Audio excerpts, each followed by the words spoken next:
नमस्कार, knocking-news.com में आपका स्वागत है। मैं हूं गिरिजेश वशिष्ठ। भारत में टेलीग्राम बंद हो सकता है, लेकिन मैं आपको सिर्फ ये खबर बताने नहीं आया हूं। मैं आपको ये बताने आया हूं कि पूरी दुनिया की सरकारें टेलीग्राम के पीछे क्यों पड़ गई हैं और इसके पीछे वो कौन सी वजह है जिसके कारण टेलीग्राम सरकारों को आंखों में खटक रहा है।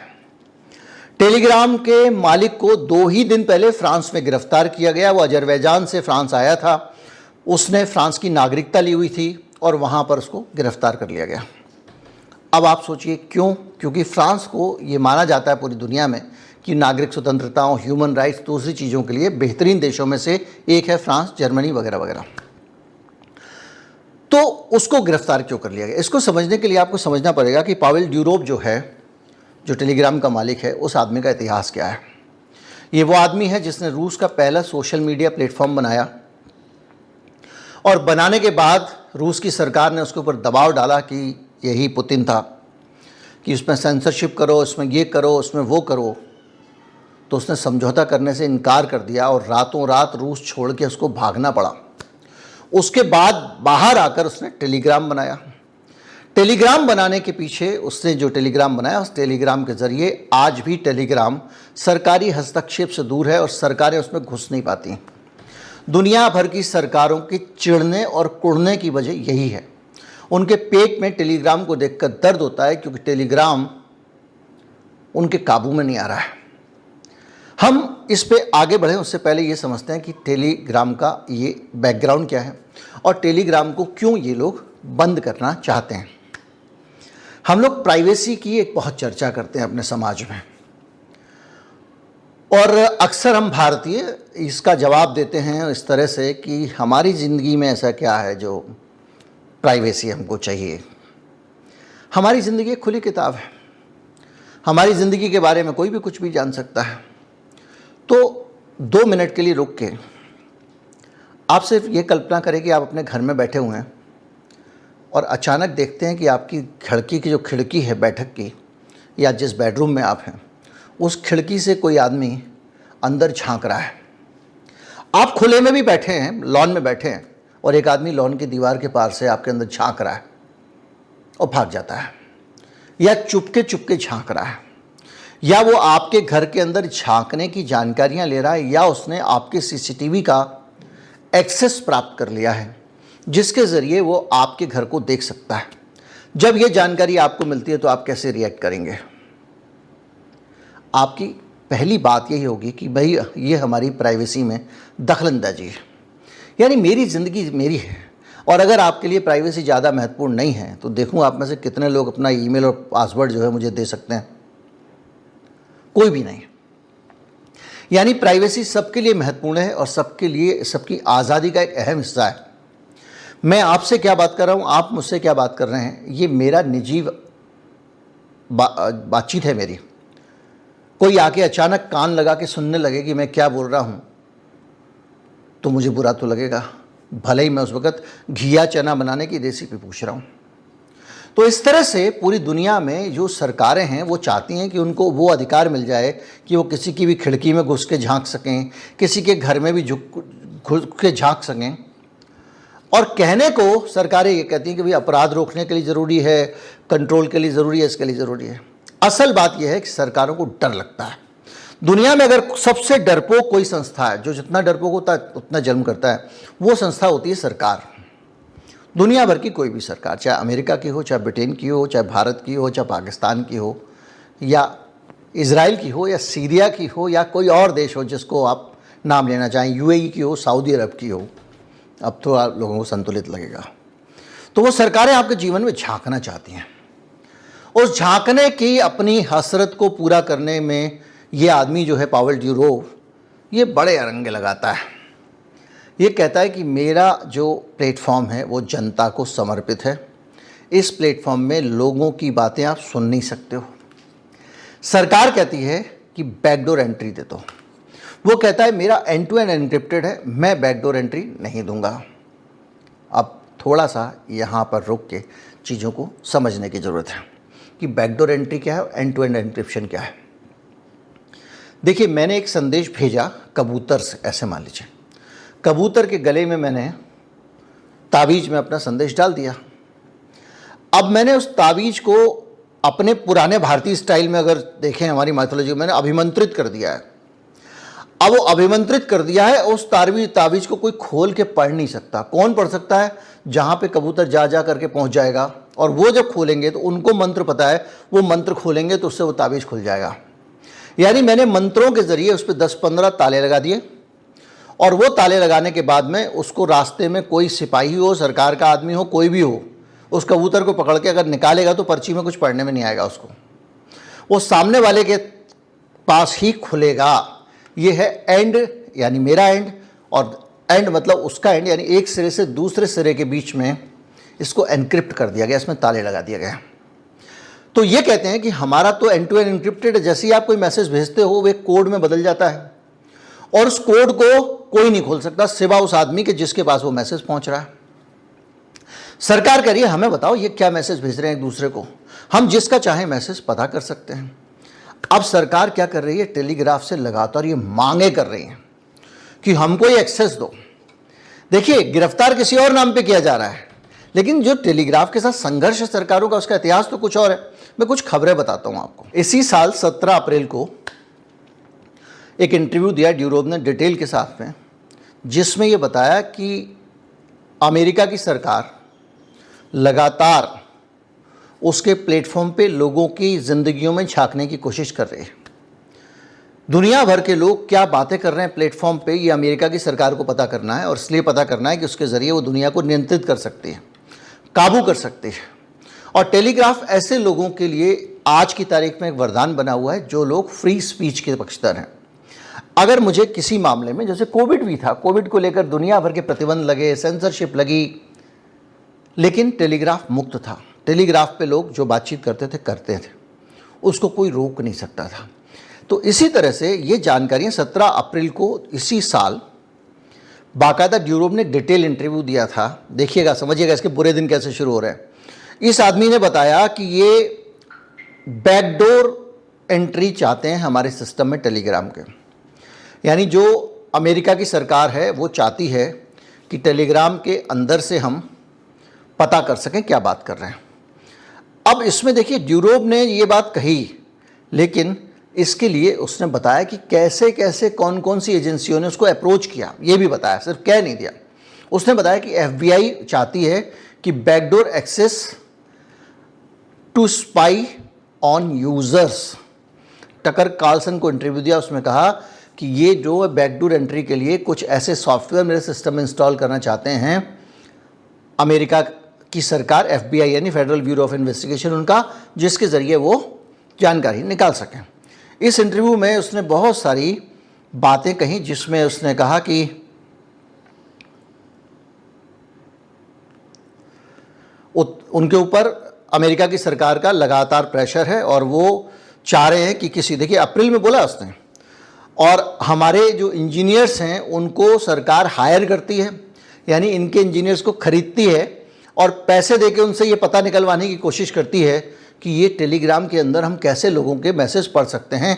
और उसने कहा कि जब वो अमेरिका की यात्रा पर था तो वहाँ पर साइबर सिक्योरिटी अफसर को जो है, वो जो वहाँ के एजेंट्स थे, उन्होंने बाकायदा टेलीग्राम के इंजीनियर को हायर करके हमारे प्लेटफॉर्म में सेंध लगाने की कोशिश की। FBI के एजेंट्स के साथ में उसके कई एनकाउंटर हो चुके हैं, कई मुठभेड़ हो चुकी हैं। ये वो आदमी है जो पुतिन से लड़के और जान बचाकर वहाँ से भागा और उसने नया प्लेटफॉर्म खड़ा किया। ये वो आदमी है जो हमारी आपकी आज़ादी के लिए भिड़ा हुआ है, अमेरिका तक से भिड़ा हुआ है। और उसने कहा कि वहाँ पर FBI एजेंट्स ने एयरपोर्ट पे ही इसको, जब ये अमेरिका पहुँचा तो पकड़ लिया और उसको तमाम तरीके से प्रेशराइज़ किया, दबाव में लिया। और ये कहा कि जनवरी 6 का जो राइट्स हुआ था अमेरिका में, उसके बाद का डाटा, आप 6 जनवरी 21 को जो हुआ था याद कीजिए, उसका डाटा जो है हमको चाहिए। कौन सा याद है? वो वाला कैपिटल हिल वाला जिस पे ट्रंप ने वो। इसके अलावा बार बार वो कह रहे हैं कि आप कोऑपरेट नहीं करते हैं, ये नहीं करते हैं, और इनसे कहते हैं आप इनक्रिप्शन की कीज़ दो। इनक्रिप्शन की कीज़ मतलब कुछ पासवर्ड होते हैं, कह रहे हो पासवर्ड दो, उसके ज़रिए हम ये मैसेज पढ़ेंगे। इसके अलावा तमाम तरह के आरोप इनके ऊपर लगाए गए हैं। मास्को के अदालत 8 लाख रूबल यानी 14,000 से $12,000 यूरो मान लो, इतने पैसे के उसके ऊपर तरह के पहले जुर्माने लगा चुकी है, इसके खिलाफ कंप्लेंट हैं और टेलीग्राम को ब्लॉक करने की कई तरह की धमकियां दी जा चुकी हैं। अमेरिका भी धमकी दे चुका है, लेकिन टेलीग्राम इतना सशक्त है कि इसको अभी वो ब्लॉक नहीं कर पा रहे हैं। अब उन्होंने ये भी कहा कि रूस में आप डाटा का स्टोरेज रखिए, तो जैसे अमेरिका का हो गया, रूस का हो गया, इसी तरह से फ्रांस में भी उसके खिलाफ मुकदमे दर्ज कर दिए गए। अभी हाल में जब नीट का पर्चा लीक हुआ था, उस मामले में भी और दूसरे मामलों में भी टेलीग्राम को लपेटा गया। अब टेलीग्राम जो है वो थोड़ा सा इसलिए बच जाता है कि उसकी भारत में उसके लोकल ऑफिस वगैरह कम हैं, उसकी प्रेजेंस कम होने के कारण ये उसको उस तरह से पकड़ नहीं पाते हैं, लेकिन भारत की सरकार लगातार पीछे पड़ी हुई है। अब टाइम्स ऑफ इंडिया का कहना यह है कि इस मामले के बाद में, फ्रांस वाली गिरफ्तारी के बाद में, भारत सरकार टेलीग्राम पे प्रतिबंध लगा सकती है, क्योंकि भारत सरकार के कई सारे आरोप टेलीग्राम के ऊपर हैं। अब आपके दिमाग में एक चीज़ आ रही होगी, प्रश्न आने चाहिए, और वो ये कि भाई जो सरकार है वो अगर कर रही है तो सोच के कर रही होगी, हो इसके प्लेटफॉर्म पे इतना सरकार रोक क्यों लगाना चाहती है, ये अपने प्लेटफॉर्म पे कुछ गड़बड़ कर रहा होगा, यही आएगा ना दिमाग में। ये इसलिए आता है दिमाग में क्योंकि 70 साल के इतिहास में, 75 साल के इतिहास में भारत की सरकार ने इतने लोकतांत्रिक तरीके से शासन चलाया है कि हम भारत की सरकार पे बहुत भरोसा रखते हैं और ये मान के चलते हैं कि सरकार जो भी करेगी वो जनता के हित में करेगी, जनता के खिलाफ कुछ नहीं करेगी। इस विश्वास के कारण हमारे मन में आता है कि सरकार अगर इसको टेलीग्राम के जो संस्थापक महोदय हैं इनको अगर पकड़ रही है, गिरफ्तार कर रही है, तो जरूर उन्होंने कुछ गड़बड़ किया होगा। लेकिन अगर इन्होंने कुछ गड़बड़ किया है तो इनके पक्ष में बहुत सारी ऐसी बातें जो आपको बता सकते, जैसे मैंने आपको बताया कि किस तरह से लोगों की प्राइवेसी जो है उसमें घुसपैठ की कोशिशें सरकार कर रही है। ये यूरोपियन कोर्ट है जिसने बाकायदा, यूरोपियन यूनियन का कोर्ट, आपको जिनको नहीं पता उनको बता दूं कि यूरोप में एक बहुत बड़ा, कई देशों ने मिलकर एक यूरोपियन यूनियन बनाया है। उस यूरोपियन यूनियन के जो देश हैं उन्होंने एक सभी देशों की मिला के अदालत, सभी देशों की मिला के संसद, इस टाइप की व्यवस्थाएं की हैं। ब्रिटेन भी उसमें था, फिर ब्रिटेन उसमें बाहर निकल गया, वो ब्रेक्सिट हुआ, वो अलग चीज़ है। तो उस कोर्ट ने कहा कि भाई ये तो मानवाधिकार का उल्लंघन है, यानी एक नहीं कई यूरोपीय देशों के कोर्ट ये कह रहे हैं कि इसने कहा कि गवर्नमेंट की एक्सेस हर किसी के एनक्रिप्टेड मैसेजेस में ह्यूमन राइट वॉलेशन है, if it probably won't stop them from continuing to try. ये टेलीग्राम के केस में यूरोपियन यूनियन की कोर्ट का बाकायदा जजमेंट है, और ये जजमेंट आया कब? ये जजमेंट आया है 15 फरवरी 24 को, यानी जो अभी इंटरव्यू आया मैंने आपको जिसका जिक्र किया इस यूरोपियन कोर्ट के जजमेंट के बाद आया। European Court of Human Rights (ECHR) has ruled that enabling government to access everyone's encrypted messages in the human right violation is a human right violation and probably won't be stop them from continuing to try. Tough. 27 page का judgement है, इसमें बहुत सारी बातें तरह तरह की कही गई हैं। उसमें European convention of human right का जिक्र किया गया है और रशियन टेलीग्राम यूज़र की लेके तमाम सारी बातें हैं। अब ये जो चीज़ें हो रही हैं, इन चीज़ों का असर आपने देखा कि किस तरह से उसके पीछे सब पड़े हुए हैं। तो कहानी ये है कि अब उसको जेल में डाल दिया गया है, उसके ऊपर तमाम सारे आरोप लगा दिए गए हैं। और याद कीजिए जो विकीलीक्स के संस्थापक था जूलियस असांज, उसको कितने साल तक इन्होंने जेल में डाल के रखा। एक केस से छूटता है, दूसरे केस में जेल में डाल देते हैं। तरह तरह से उसका पीड़न हो रहा है। भारत में जिसने पहला स्टिंग ऑपरेशन किया था उसकी क्या हालत है देखिए, उसको यौन उत्पीड़न के मामले में वो फंस गया है, तरुण तेजपाल, और बार बार उसको जेल से छूट नहीं मिल रही है। बहुत सारे इस तरह के दुनिया भर के उदाहरण हैं कि जो आदमी लोगों की आज़ादी के लिए, ये हमारी आज़ादी ही है कि कोई हमारे घर में ज़बरदस्ती घुस के ताक झाँक ना कर सके, लड़ता है, उसको एक कीमत चुकानी पड़ती है। पॉवेल ने क्या कीमत चुकाई है, इसका अंदाज़ा लगाइए। लेकिन क्या हम ये मान लें कि ये कहानी दूर की कहानी है, यूरोप अमेरिका की बात है, रूस की बात है, भारत सुरक्षित है? तो मैं बताता हूँ भाई भारत में इसको लेकर क्या क्या हो रहा है। इंडिया लगातार लंबे समय से टेलीग्राम, सिग्नल, व्हाट्सएप जैसे लोगों को लगाम कसने के लिए एक के बाद एक कानून लेकर आ रही है। हालत यह है कि व्हाट्सएप इस बात का ऐलान कर चुका है कि अगर हमको प्राइवेसी को रिवील करने के लिए ज़बरदस्ती की गई तो हम भारत छोड़ के चले जाएंगे। कुछ लोगों का मानना यह है कि मेटा जो लॉबी है, फेसबुक लॉबी है और व्हाट्सएप है, ये लोग जिस जिस देश में जाते हैं उस देश की सरकार के पॉलिटिकल गेम्स में उसको सपोर्ट करते हैं। जैसे भारत में हमारे पास बहुत सारे बयानात आए कि जिसमें बीजेपी की जो हेट स्पीच थी, टी राजा सिंह के बयान थे, दूसरी चीज़ें थी, उनको फेसबुक ने ऐसे ही जाने दिया। उसको रोकने के लिए जब दूसरे स्टाफ के लोगों ने कहा कि भाई ये तो हमारी नीतियों के खिलाफ है, तो उन्होंने कहा चुप रहो, उससे धंधा आता है।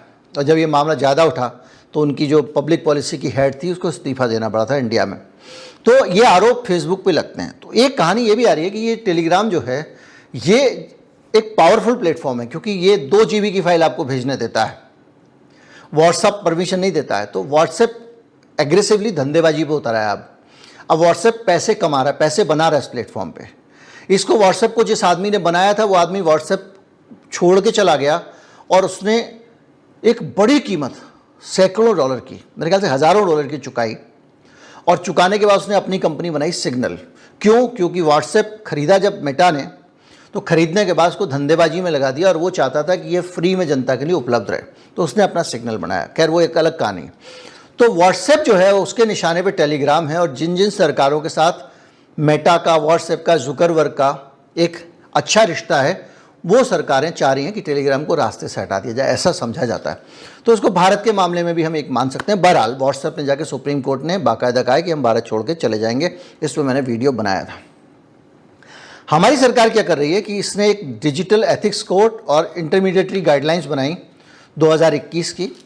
उसके हिसाब से इसको जो है वो सोशल मीडिया इंटरमीडिएटरी जो हैं उन सबको, जो अलग अलग यूज़र्स हैं उन सबको किस तरह से वो कंट्रोल कर रहे हैं, क्या कर रहे हैं, ये सारी की सारी चीज़ें सरकार तय करेगी।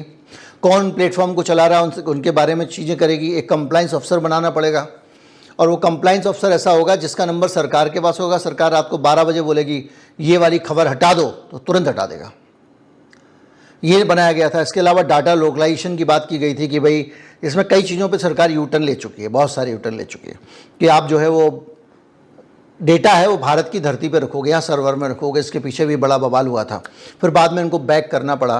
कोई भी डाटा लोकलाइजेशन आज की तारीख में दुनिया में नहीं हो सकता, और इसलिए नहीं हो सकता क्योंकि मान लीजिए एक सर्वर फ्रांस में है, तो वही कंपनी अपना बैकअप दूसरे कंट्री में भी रख रही है, तीसरे में भी रख रही है, ताकि कल के दिन कोई भी सैबोटाज हो, भूकंप आ जाए, कुछ आ जाए, तो डाटा सेफ रहे। तो हर कंपनी मल्टीपल देशों में बैकअप रखती है। तो ये डाटा लोकलाइजेशन की बात ही अजीब सी थी।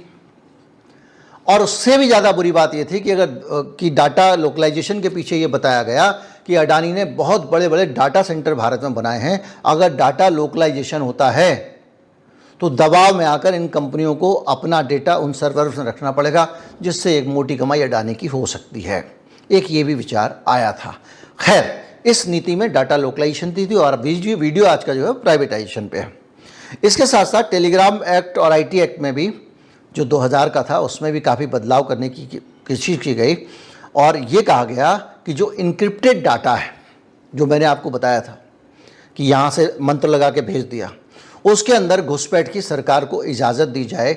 और ये निर्देश उनको बाकायदा दिए गए हैं कि हमको जब भी ज़रूरत हो हमको घुसने की इजाज़त दी जाए। और उस मामले में कोर्ट में मामला चल रहा है, सुप्रीम कोर्ट में, जिसमें व्हाट्सएप ने कहा कि भैया अगर ऐसा होगा तो हम छोड़ के चले जाएंगे। क्योंकि व्हाट्सएप की जो खासियत है वो ये है कि जो मैंने मैसेज भेजा वो मैसेज इनक्रिप्टेड हो जाता है और सामने वाले को डिलीवरी इनक्रिप्टेड होता है। पिछले दिनों इनक्रिप्शन को इन्होंने व्हाट्सएप बिजनेस के लिए तोड़ने की कोशिश की, ताकि वहाँ से वो जान सकें कि कौन, आप देखिए व्हाट्सएप अपने फ़ायदे के लिए कर रहा है कि कौन सा, कुल मिला के वो व्यापार के लिए उन्होंने करने की कोशिश की। उसका मतलब ये था कि कौन सा आदमी कौन सी चीज़ ऑर्डर कर रहा है, क्या कर रहा है। आप व्हाट्सएप बहुत अर्थ तक, हमको भी टेलीग्राम पे जाना ही पड़ेगा अगर जिंदा रह गया तो। इसके अलावा इनक्रिप्शन पे नए लॉ बनाए, और उस लॉ के हिसाब से बैकडोर एंट्री भारत सरकार को चाहिए थी, और उसको उन्होंने कहा हमको लॉफुल एक्सेस दीजिए। इसको लेकर भी प्रेशर बनाए। भारत की सरकार भी अमेरिका को हम जो सोच रहे थे, फ्रांस को सोच रहे थे, मोदी जी की सरकार कम नहीं है। कम से कम 2018-19 से ये पीछे पड़े हुए हैं। पर्सनल डाटा प्रोटेक्शन बिल भी लाए 2019 में, जिसको बाद में 2023 में उन्होंने बदल के डिजिटल डाटा प्रोटेक्शन बिल कर दिया। इसी तरह से इन्होंने अभी फिर एक बिल बनाया था जिसकी बात चल रही थी, जिसके ज़रिए ब्रॉडकास्ट प्रैक्टिस और ये सब तमाम सारा जिसमें हमारे जैसे यूट्यूबर को नपना था, उसको भी इन्होंने वापस ले लिया है। इसके साथ साथ तमाम सारी चीज़ें हैं, बहुत सारी इसमें बातें हैं जिसमें प्राइवेसी के कंसर्न है, टेक्निकल फिजिबिलिटी की बात है, कानूनी लड़ाइयाँ चल रही है, बहुत सारी चीज़ें। बहरहाल जो आदमी गिरफ्तार हुआ है पावेल, उसको हमारी ज़रूरत है। उसको हमारी इसलिए ज़रूरत है क्योंकि उसने हमारी आज़ादी को सुनिश्चित करने के लिए कुछ किया। वो इंसान है जो हमारे लिए गिरफ्तार हो गया है। पावेल उन दुनिया के लोगों में से है जिसने अपने लिए कुछ नहीं लिया, क्योंकि वो ये नहीं कह रहा है कि मेरे टेलीग्राम पे वो आपके दिमाग में कुछ नहीं डाल रहा है कि आप ये बोलोगे, ये करोगे। उसका कोई किसी तरह का पॉलिटिकल, साइकोलॉजिकल, किसी तरह का कोई मार्केटिंग कोई एजेंडा तो है नहीं। उसने आपको एक प्लेटफॉर्म दिया जो दुनिया के नियंत्रण से बाहर है, जिसको कंट्रोल नहीं किया जा सकता, जिस पे आपको सरकार ज़ॉम्बीज़ बना के नहीं रख सकती। उसका यही कसूर है। और जिन लोगों को प्राइवेसी का मतलब पता है और प्राइवेसी की अहमियत पता है, एक व्यापक विषय है, इस पर अलग से कभी वीडियो बनाएंगे, वैसे मैंने बनाने की पहले कोशिश की है, अच्छी तरह से जानते हैं कि ये कितना बड़ा खतरा पूरी दुनिया के लिए है, कितनी बड़ी धमकी है। आज अगर टेलीग्राम को ये बंद कर देते हैं, कई जगह हो सकता है मैं टेलीग्राफ बोल गया हूँ आज, उसके लिए माफ़ कीजिएगा, आज ये टेलीग्राम को अगर बंद कर देते हैं तो ये सीधा सीधा संदेश होगा व्हाट्सएप के लिए भी, सिग्नल के लिए भी, फेसबुक मैसेंजर्स के लिए भी, कि भाई देखो तुमको भी बंद कर सकते हैं। तो जो बैकडोर एंट्री और दूसरी चीज़ें सरकारें चाह रही हैं दुनिया की, उनका काम आसान हो जाएगा। अगर यूरोप जीत गया तो पूरी दुनिया के ये सारे प्लेटफॉर्म भी सीना तान कर खड़े हो जाएंगे, और उसका लाभ अंत में किसी को मिलेगा तो जनता को मिलेगा। ये बात मैं मानता हूँ कि मॉडरेशन जो है उसको लेकर ज़रूर इन प्लेटफॉर्म्स को सख्त होना पड़ेगा। कंगना रनौत ने जो बयान दिया किसानों को लेकर, और दूसरे बयान वो दे रही है लगातार, उसके लिए उसकी आलोचना हो रही है। कंगना रनौत के बयान पे बीजेपी ने अभी रोक भी लगा दी और ये कहा कि इनको बोलने का अधिकार ही नहीं है और इनको चुप रहने को कहा गया है, ये काम ही उनका नहीं है जो कर रही है। लेकिन कंगना रनौत जो बातें कह रही है, ये बातें कहाँ से आ रही हैं? ये बातें व्हाट्सएप से ही आ रही हैं। ये बातें इसी तरह के प्लेटफॉर्म से आ रही हैं जहाँ से ये बातें जो कंगना रनौत ने बोली हैं, ये बातें कहीं किसी फैक्ट्री में बन रही हैं। उस फैक्ट्री के ज़रिए मेरे और आप, एक बात याद रखिए, आपके जो सोसाइटी के ग्रुप में जो तमाम सारे व्हाट्सएप यूनिवर्सिटी वाले अंकल लोग हैं, उनका आप सर्वे कर लीजिए, 90% लोग कहेंगे कंगना रनौत ने गलत क्या कहा। क्यों? क्योंकि उनके दिमाग की कंडीशनिंग, उनको यही समझाया गया है, उनको यही सब झूठी सच्ची बातें उनके दिमाग में लगातार मैसेज के लिए डाली गई हैं। वो दिमाग कंगना के दिमाग में भी चली गई, और कंगना ये भूल गई कि हरियाणा का चुनाव आने वाला है, ये गलत टाइम पे बोल रहे हैं। बोल दिया उसने, बोल दिया तो उसको बीजेपी को डांटना पड़ा। बहरहाल एक बड़ा मसला ये आपको समझ में आया होगा, आप समझ पाए होंगे कि ये दुनिया कैसे काम कर रही है, ख़ासतौर पर मैसेजिंग की दुनिया। और उस मैसेजिंग की दुनिया में सरकारें किस तरह से पूरी जोर लगा के नियंत्रण की कोशिश कर रही हैं। दुनिया की हर सरकार चाहती है कि इसकी चाबी इनको मिल जाए, और जब चाबी मिल जाए तो उसके ज़रिए वो केवल अपने देश का नहीं, पूरी दुनिया के लोगों की जासूसी कर सकें और उसके ज़रिए अपना राज कायम कर सकें, विध्वंस कर सकें, आग लगा सकें, युद्ध भड़का सकें, जो जो उनका मन करता है राजनीति करना, डिवाइड एंड रूल करना, वो कर सकें। उम्मीद करता हूँ वीडियो आपको अच्छा लगा होगा। अच्छा लगा हो तो ज़्यादा से ज़्यादा लोगों तक पहुँचाएं, चैनल को सब्सक्राइब कर लें। कुछ लोगों को ये लग रहा होगा कि अपराध रोकने के लिए ऐसा किया जा रहा है, तो हमेशा याद रखिए सरकार जो कहती है और जो करती है उसमें अंतर होता है। अपराध रोकना एक बहाना है, जैसे मॉडरेशन एक बहाना था और इंक्रिप्शन हथियाना था, बैकडोर एंट्री चाहिए थी, जो पावेल के केस में आपने देखा। नमस्कार, जय हिंद। लाइक, सब्सक्राइब, शेयर, तीनों में से 2 चीज़ कोई कर दीजिए।